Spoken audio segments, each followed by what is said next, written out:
Questo è l'esercizio che facciamo ormai da 11 anni, perché siamo giunti all'11ª edizione del rapporto sulla bioeconomia in Europa, che è frutto di un lavoro congiunto del Dipartimento Ricerca di Intesa San Paolo e del Cluster Spring, e che quest'anno per la prima volta ha ampliato l'orizzonte dell'analisi all'insieme dei paesi dell'Europa a 27, e fornisce quindi dei numeri nuovi, aggiornati, sul valore di questo metasettore nella UE 27 appunto. E i valori sono di assoluto rilievo, parliamo di più di 3.000 miliardi di euro di fatturato, di valore della produzione nel 2024,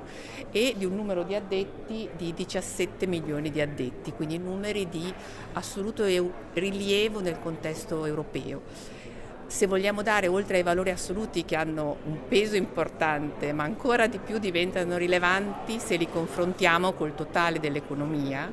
la bioeconomia nell'Europa 27 pesa per l'8,7% sul valore complessivo della produzione e per l'8% sugli addetti complessivi nell'economia dei 27 paesi europei. I numeri sulle EU27 sono numeri nuovi di quest'anno, quindi non ho la serie storica.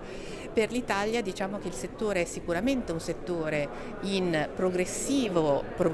crescita, è un settore che si è dimostrato molto resiliente nella fase pandemica, quindi nel biennio della pandemia. Quest'anno ha registrato una dinamica relativamente stabile rispetto allo scorso anno. Quindi 2024 rispetto al 2023 abbiamo registrato una sostanziale stabilità, che è però frutto di dinamiche diverse all'interno dei vari comparti che compongono il settore.